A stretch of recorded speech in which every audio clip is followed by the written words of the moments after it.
I'm here at the FILO conference in Chicago, and I have asked several of the speakers and presenters this question: what's the best piece of advice you can give someone on a worship team or a production team that transcends size? Small, medium, large church, what is something that you can start doing today no matter where you're at? And these are some of their answers.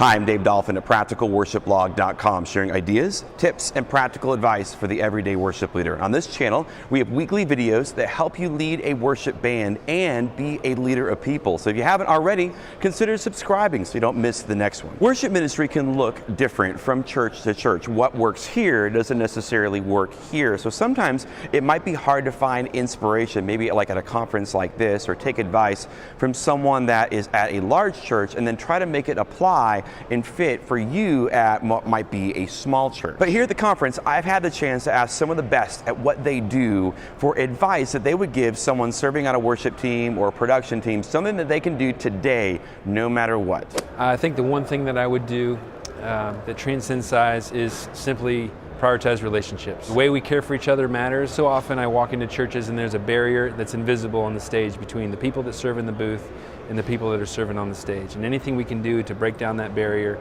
and be reminded that we are constantly serving with our unique gifts in a unique way is going to help your church. If sound guys are the first guy in and last guy out on a certain weekend, when the band starts rolling in, sound guys should be up on that stage, shaking hands, asking if there's anything they need, just to build relationships. Everyone is there to serve each other. And similarly, from the band, anything you can do to communicate in advance any unique needs for a weekend, do that before Sunday morning, because we have a thing at Watermark. We like to compete between the worship band and the production team on who can make sure that we're not running late in the morning. So much of the time we are wishing for something else, or wish we had that shiny new object that would make everything all better. And really, I would say to be content with what you have and see how much you can get done with what you already have in front of you. I think for me, for years, I would come to big conferences and be just so discouraged by, they got more lights than me, they got more sound gear than me, I'll never be able to do this. The only thing that changes when I go home is my attitude, my perspective on what I have. And so I'm not going to get a bigger budget just by coming to a conference. So, okay, what am I going to do with what I already have? How can I apply the lessons I've learned here with what's right in front of me? It all starts with your attitude, how you approach, how you come in, how you commit yourself to what you're doing, and to pouring into the volunteers around you. No matter what size church you're at, if you are trying to create leaders and grow leaders and develop leaders, your attitude matters. So bring a great attitude every day. And there's days when we just don't feel like doing it, but you have to overcome that and remember that there's never just another Sunday. Like, you have to show up and give your best, because it's somebody's most important Sunday. You know, whenever we think about that kind of a question, what's the best thing I could do? We immediately start going with our lists of stuff and things and plans and all of that. We can get really down in the weeds with all that kind of stuff. The biggest thing is to go, what's the heart of the pastor? Where's he taking us? What's his vision? Where does he want to go? Because, you know, in our role, my role, the mantle of responsibility and of spiritual authority does not rest on me in that situation. It's on him or her. 100%.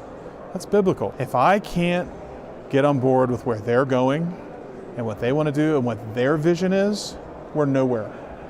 That's before we buy gear, before we get volunteers, before I hire a team, before I figure out all these other things that we need to go do. What do they want to have happen? It's got to be their vision, not my vision. If I can align myself with that, sky's the limit.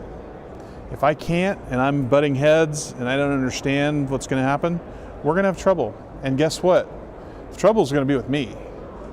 And I have to be okay with that. I've got to get on board with them. That's the very first thing. And I think that applies to any size situation that you're in. Any church, any size, anywhere, because it transcends all of the other stuff. Where is that senior pastor going? How can I support them. For more videos just like this one, consider subscribing to the channel. That way you're notified when new videos are added. And for more advice that's from me personally, there's a small little ebook called 20 Things I Wish I Knew 20 Years Ago. It's the advice that I've learned over the last 20 years of doing music ministry, and you can download it right now for free at practicalworshipblog.com.